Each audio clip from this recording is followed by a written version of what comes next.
Man, Pelicans win a thriller 119-118 over the Timberwolves, improved to 22-12. Before we get to Chaz, we'll also have Chris Connor joining us. Presented to you by DraftKings, the official sports betting partner of Boot Crew Media, and the Birdsall Law Firm, the official injury lawyers of Boot Crew Media, located at 918 Poydras Street by the Superdome. Give them a call at 504-523-5413 if you or someone you know has been involved in an accident, and be sure to mention us, Birdsall Law Firm, the official injury lawyers of Boot Crew Media. Chaz, we were just talking about it before coming on the stream. Zion Williamson tonight, and just basically whenever he plays now, is an MVP candidate night in and night out, and he will be for years to come. What you saw in the second half was a man playing boys. He was a man amongst boys. That's what he was. You couldn't stop him. He finally started getting foul calls. He finally started getting the free throw line. And then he was also finishing through contact. And then, Chaz, we talked about it. We thought the biggest bucket of the night was the Zion three ball because they were down five. Chaz, they were down five. It started spiraling out. You could tell the offense wasn't really moving. Zion hits that three, and then he scores the last 14 points. I think what you saw tonight is Zion cracked the code in some ways with, how some teams, well, hell, how most teams are going to try to defend him. And he still has to become a factor, be it hitting guys like Najee. I don't think Najee made the shot, but it was still big shot. Hitting Trey in the corner for a big shot. Just expert facilitating, getting to the bucket, getting to the line and knocking down your free throws. Aside from that last miss, he hit two huge free throws prior to that. When it seems like no one else on the team can make a free throw, he got to the line, did his thing. Huge shot. That three, that was incredible. That was probably one of the more exciting Zion buckets since he came in his rookie season and hit those 4 threes. Like, just to see him shoot it with that confidence with the game on the line like that, loved it. Yeah, I mean, 19 free throw attempts, goes 14 of 19 from the free throw line, 14 of 21 from the field for a career high 43 points.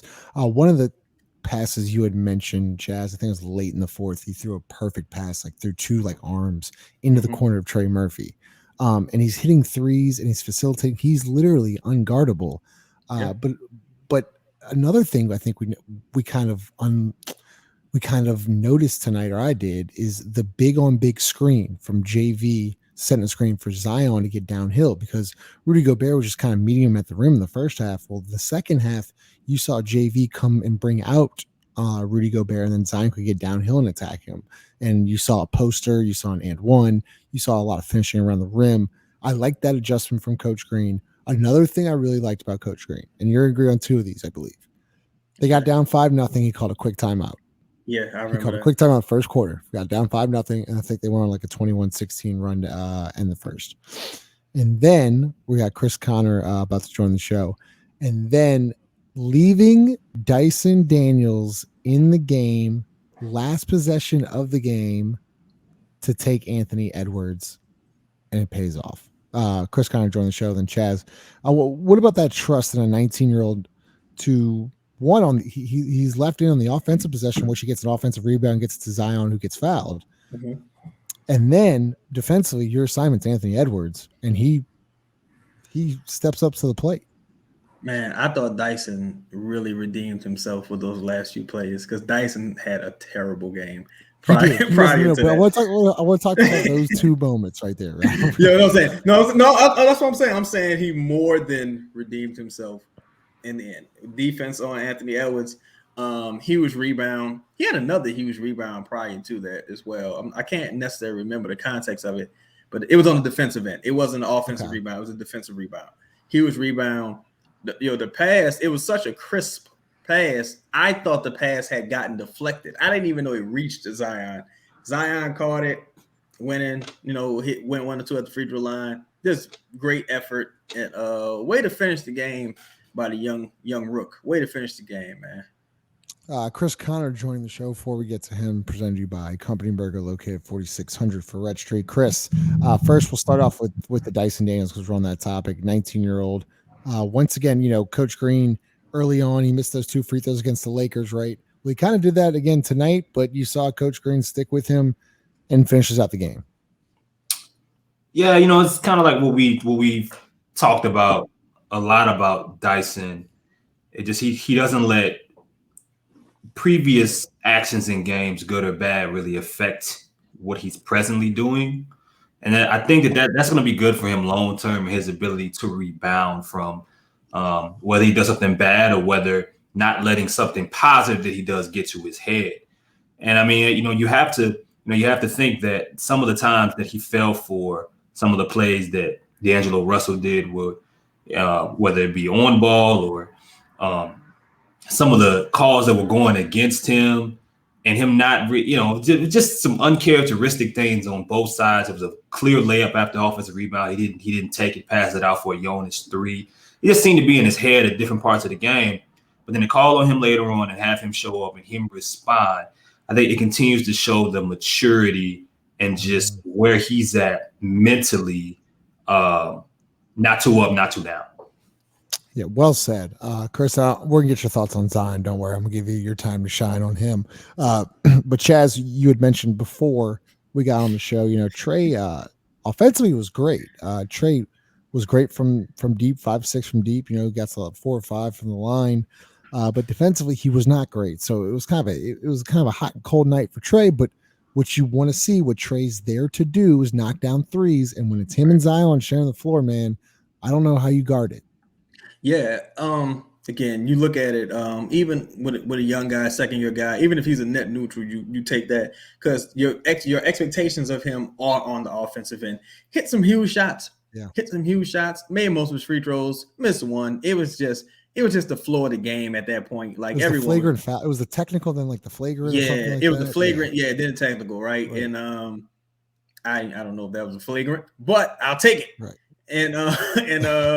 Yeah, so it was just, the way of the game. But when he stepped up, hit some huge shots in the second half. I think he hit like 5 threes in the second half. His efficiency, his offensive efficiency was incredible tonight. Yeah. Defense, it's got a little ways to go. Yeah, and you look at the box score, you're really like, Justin, he's plus 10 tonight. I know, like the plus minus thing is always a little shaky. Yeah, it's just if you watch the game, it's like, okay. Right. So, I thought, he did his job offensively tonight. JV again, another double-double. And then we got to talk about, Larry Nance, Jaxson Hayes. Now it's starting to get a little interesting. Larry's a little hurt. You can tell he's a shoulder. Now he's got a head. I thought Jaxson was good in spurts tonight. He had some bad, he had some really good defensive possessions, some really bad defensive possessions. But Chaz, that dude hit a big corner 3. I don't know the timestamp on it. It was like either third or fourth quarter when Jax hit that left corner 3. That was big. Yeah, and that's the shot he's been practicing. So it's good. It's good when you see. It's good when you see. Yeah, first year of the year. It's good when you see things you've been practicing work out, right? The thing with Jaxson versus Larry needs rest, clearly, right? Me and Chris were talking about it on the broadcast. Like, Larry's getting to the point. He's not used to playing this many games, you know what I'm saying? Especially not this early in the season, this many minutes. You know what I'm saying? Larry's pretty much a co-starter at this point. So Larry needs rest. Anything positive you can get from Jaxson at this point, you'll take it and run with it. You know what I'm saying? Right. Look, Jax, he had a couple of defensive sequences where he looked incredible. Where he was shutting guys down. You were like, man, that's the guy. You can just get that guy every time. It would be awesome. But we know, right. We know what it is, right? We know what it is. We know it's circumstances, right? So, but you need Jax at least until the deadline or whatever. You need someone who can help spell Larry, because I don't think we see Larry for a little while.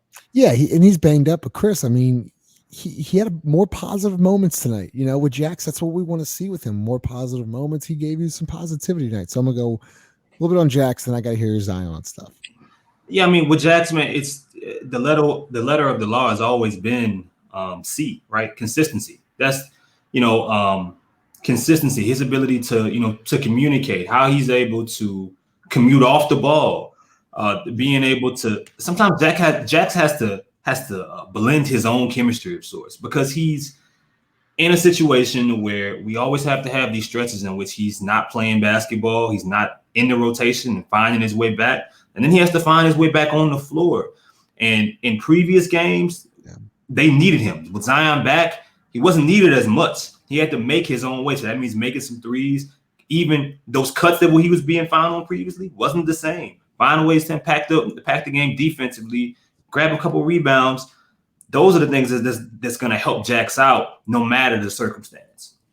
Yeah. Well said. And then let's get into Zion, because let me break down the last 245 for him. Zion, 2 free throws, Zion 3-pointer, Zion layup, Zion layup, Zion layup, Zion layup, Zion free throw, Zion missed free throw. We can look past that missed free throw. Yeah, the missed free throws because of the bullshit. Yeah, we can look past the ref. Yeah, yeah, the ref. They froze him out with that free throw. You know, it was all calculated. Yes, I think that a lot of people, you want to see him play more basketball games, and I understand it.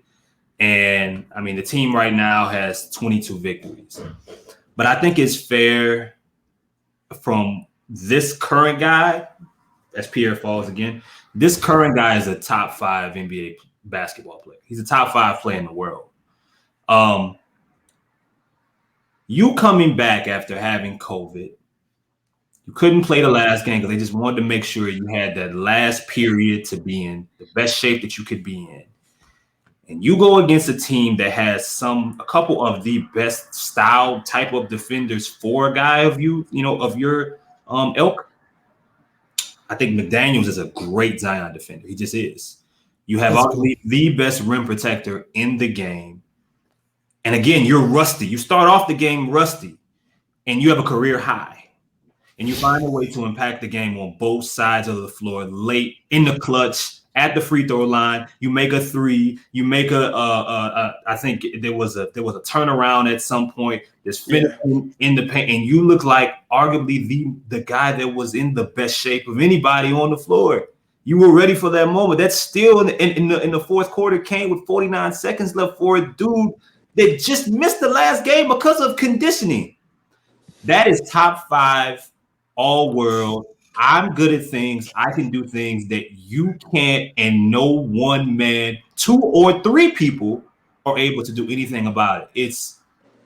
Listen, man, that guy is top 5 in the world, and I think it's hard to really argue that. MVP. Is he an MVP? He's an MVP talent. Yeah, I mean, he's an MVP talent. I don't know candidate again. Like, he's gonna have to string more and more games together. You know, we're gonna have to see that element of things together. But yeah, I would say so. I would say that's a candidate. Yeah. Ross joining us a little bit late here. We got about 5 more minutes. Ross, give us your thoughts on Zion, his career night. I mean, he's really good. I'm gonna just echo what Chris said. I'll go farther than that. I'm gonna go look at the odds as soon as I get off this call. I mean, look, you saw it probably whatever that was, the 10 games before when he averaged whatever it was, 32 and 8, on just crazy efficiency. I just can only deny the talent for so long, and he's just played himself into shape. I think, and I have to think back, I feel like there was maybe a game or two a few years back. He really took over the game tonight. In a different kind of way, like in that like, hey, we're giving him the ball, go ahead, just try to stop it type of way. And there's only a few guys in the league, very, very small number. I think you saw Luka do it last night. You've obviously, you've seen Giannis get into those modes. Tonight was the dude who throws 100 miles an hour, and you just holding the glove over the middle of the plate, saying stop it if you can. You saw a different guy.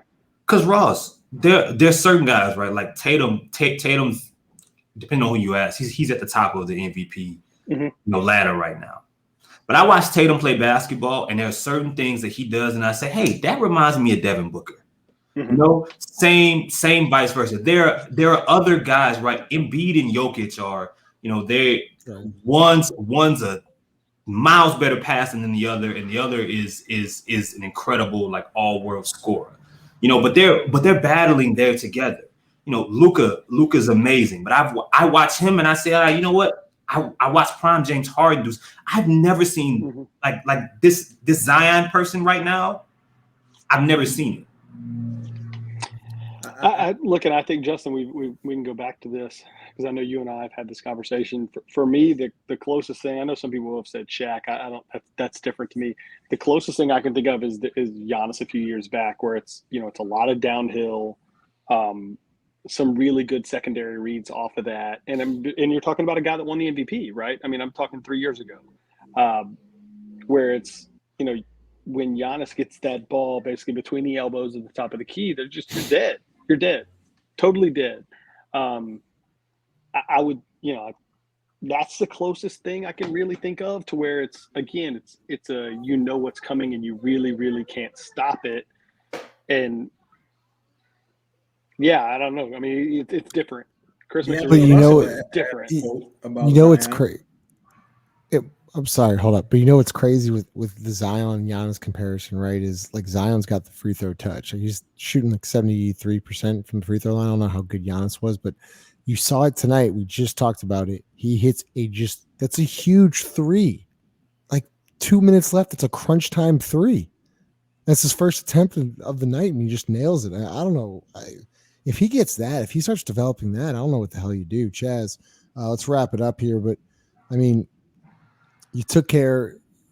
I thought Minnesota, no matter what, Minnesota's got a lot of talent. It's a good win there. You get Philly on Friday, and then you're almost getting like a scheduled loss at Memphis Saturday, New Year's Eve.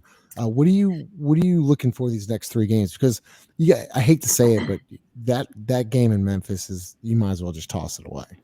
It depends on which Memphis team, because that's a team that like. There's high variance with that team sometimes. Sometimes they look like the best in the West, and other times they just, play with their food. Honestly, I'm just like, I was hoping to go 2-1 during this stretch of Philly, Minnesota, and who did we just beat? Indiana. So, hey, you go out there. I think even minus BI, I think you have enough experience playing without him at this point to beat Philly. I don't think James Harden is James Harden anymore. Personally, if he continues on this road he's on, it's going. I think you have a shot to give yourself a puncher's chance against Philly. But I will say, if it gets out of hand early, just pull the plug. Get ready for Memphis. Chris and Ross, wrap it up with this. Hold on, wrap it up with this. 15-4 at home. 15-4 at home. Chris, we've been fans since the Baron Davis days, since they got here. Yeah, it's never been like that with a home court advantage. I mean, the stadium's been sold out the last 2 nights. Be sold out again on Friday. You were at the forefront of this whole culture changing. I feel like we're now seeing, how dedicated this fan base can be. Man, they just needed to see some consistency and be rewarded for their efforts, man. I mean, like any of us, it's I felt like last year that everything was coming together at the right time, and now the finishing piece of all of this, the superstar talent. When we had so many questions in the offseason about how it would all fit, how it would fit him coming back to a team that was making the playoffs. I mean, he is the damn fit. I mean, and that's great to see. And, both sides are being rewarded, the players and the fans and the people. And not just that, they're getting shows. They're getting like real entertaining basketball games. So many of them at home, and they're winning them. They're winning them so many nights, so many times in this Minnesota game. It was like, oh, that's, I don't know how you recover from that. They were in the penalty in the third quarter, down like 8 with 9 minutes left. And they didn't have many answers for DAngelo at that time. And you just felt like, no, they came back and they won. Again, I think we're witnessing something special, at least for this franchise. I'm not saying that it's going to end in a championship or it's going to end in a super deep run, but if we're talking about for this franchise and right now, like it's something special, and we'll see if it rivals the 07-08 team. Yeah. But it's gonna be close. Ross, before I get to you on that, I have to read exactly what DAngelo Russell just said, and then I'll get you to close it out. DAngelo Russell and Chaz, thanks for sending this, just said, Zion's playing football. We're playing basketball. We can't touch him or guard him, so good for him. I love to hear that. I'm so happy to hear that. Ross, you can close us out on that. Yeah, I mean that's that. There's a couple ways I could take that other than just laughing. I agree with Chris that I'd just love to hear it though, because you've heard similar sentiments about other star players like that forever, and I think there are other guys that it was far less warranted in terms of how much contact they draw. So yeah, you know what? As far as I'm concerned, you still owe me 2 years. So we'll call it even in 2 or 3 years, and then we'll kind of revisit that statement. But just going back to the Memphis thing real quick, look, they're 500 against teams in the West. That team just got bludgeoned by an undermanned Phoenix team at home. And look, I'm not willing to just totally hang my hat on this yet, but I think there's something there that people are starting to see about how to defend that team. And you know, we talked about it and we've said it in the past. As far as I'm concerned, that's a team that, you know, hey, look, I'll let Ja get all he wants. Take all you want. Last night, I think he took 22, 23, 24 shots, something like that. I think the next closest person took 12, and they got bashed. He's a guy, I'd let him get everything he wants and more. And so then you're not scared of anybody in the West, huh? So then you're not scared about. I'm not scared of Memphis. I'm not scared of Memphis, no. Which is, you know, I go back to Chaz. Chaz, I think, hit it on the head for me. You know, obviously you go in there, you play your game against Philly. I think if that thing gets, you know, that's a tough team. I think Philly for me is a tough team. There's some weird matchups for us, and you know, I won't spend a ton of time at this talking about it. If that thing gets a little ugly earlier, I'll put my chips in on Memphis, because Memphis is that's a mentality game. That's a game that carries over later in the year. That's a much bigger game than the Philly one. You want to talk about games that you write off on the schedule for me? I don't give a shit whether we win or lose against Philly. I've got a little more care for that Memphis game, and I think it's very, very winnable. And I think there's starting to be a script written on them. So I'm looking forward to that one. Chaz, final thoughts on DAngelo Russell comment? I mean, stop being a chump. Like, just stop being a chump, man. Like, I really hate this new crop of players, bro. Just stop. And he's part of the last generation of play. Like he was where it all started to go wrong. Like, just stop being a chump. Just stop being a chump, bro. First, Gobert was crying about it, and Gobert obviously whispered in DAngelo's ear or something like that, like, "Hey, tell him he's bullying you." And now DAngelo crying too. Just shut up. Just shut up. Stop being a chump, man. Chump. Chris Connor, what you got? I mean, not only is it wrong from a stats perspective, like the numbers and the eye test tell you how. I joked today that he was going to drop 50 and he was going to get to the free throw line 9 times, because that's what we're used to at some point. I wouldn't have guessed he was going to get to the free throw line 17 times. I mean, that's funny. That's foreign territory for Zion. Zion never gets to the free throw line that amount of time. So, I mean, that's just a salty player on a salty team right now who took a salty L, and, you know, on a guy that had a career night. You, with or without the free throw attempt, you had nothing to throw at him. So that's unfortunate, man. Go back to the locker room, get your hair rebraided, and suit up for your next team, man. You'll be all right. Can somebody Lito from the car tweet for me? Lito's from the car. Lito, I gotta. Well, you know, I gotta get. I would love to hear Lito's thoughts on this. Lito joined the show, went to the game tonight. Lito, did you hear what DAngelo Russell said? I just saw it. Yeah, who the hell cares? Who the hell cares? Nobody fucking cares what you said. Like, yeah, we playing football. We putting 40 on your ass playing football. Deal with it. We were so close, Lala. We were so close from no cursing on the show, and then Lito comes in, just bowling ball material. I absolutely love it. The Pelicans are 22-12, presented to you by DraftKings, Company Burger, and Birdsall Law Firm. Man, we play the Sixers on Friday night. We'll recap and then hopefully see y'all Memphis on Saturday. Once again, presented to you by Company Burger. Make sure you're following us, like, comment, subscribe. Love to hear your thoughts. Follow all of us on Twitter, Instagram. We have all that good stuff. So see y'all Friday night. Enjoy the win. We're out.